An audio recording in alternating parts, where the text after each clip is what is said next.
पेशे में रहने की जो ज़रूरतें हैं, उसके अलावा आप उस आइडियोलॉजिकल पैराडाइम को भी आप कंटेस्ट करते हैं या उसके प्रेशर को फील करते हैं, जो एक तरह की हेजेमनी बनाना चाहती है, चाहे वो इकोनॉमिक ऑर्डर की हेजेमनी हो या फिर वो एक कास्ट, सोशल, रिलीजियस ऑर्डर की हेजेमनी हो।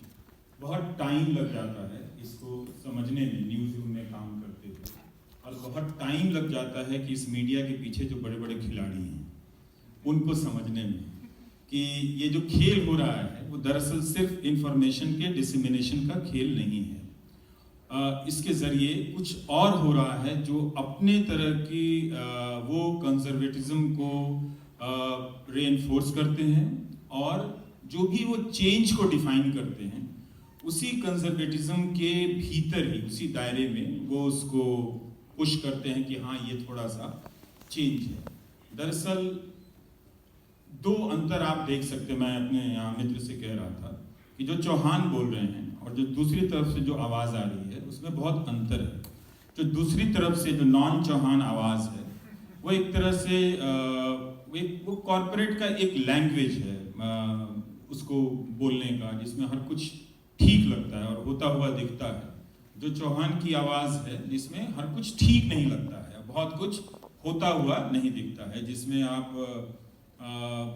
जो वो रिजर्वेशन का एक छोटा सा एग्जाम्पल दे रहे थे, बड़ा इशू है लेकिन फिर भी बहुत सारे और भी इश्यूज हैं।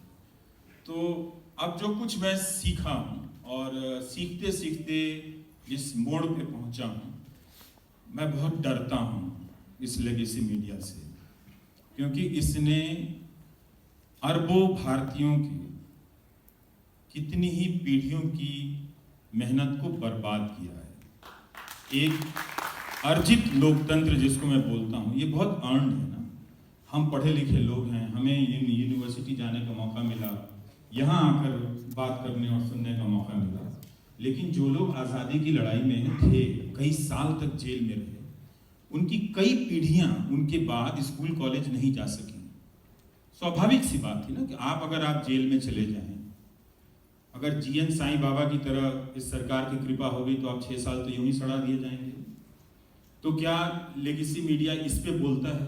वो तो प्रो डेमोक्रेसी भी नहीं है, वो इस लोकतंत्र का हत्यारा है। इसको आप जितना क्रूड तरीके में समझेंगे उतना ही आप इस देश का भला करेंगे।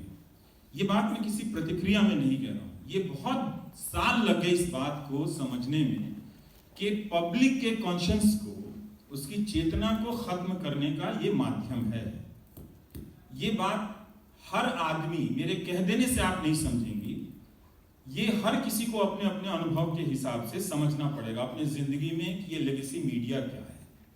ये अब फुल फॉर्म में आ गया है क्योंकि इसका कंट्रोल बहुत ज्यादा है, और इससे कोई फर्क नहीं पड़ता कि मॉर्निंग कॉन्टेक्स्ट है या फिर शुद्रा चैनल है या अंबेडकर चैनल है, क्योंकि इसके पास इतना पैसा है।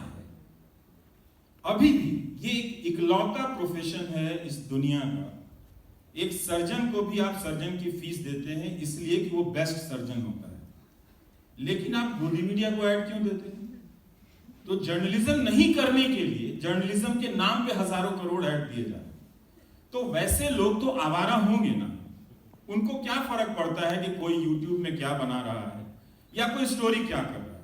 तो इस लेगेसी मीडिया को अब आप यूं समझिए कि उसने अपना जो एक्सपीरियंस हासिल किया, मेरा एक्सपीरियंस अभिनंदन क्या था वो उतना मैटर नहीं करता, लेकिन इस 70-75 साल में जो इस लेगेसी मीडिया ने जो एक्सपीरियंस जनता के बीच में रहकर, स्टेट और कॉर्पोरेट के बीच में रहकर हासिल किया है, वो ये हासिल किया है कि अगर वो चाहे, उसे ऐसा लगता है तो इस देश की डेमोक्रेसी का मर्डर वो सबके सामने सबको बिठा के कर सकता है। Thank you. बाकी का जवाब भविष्य में।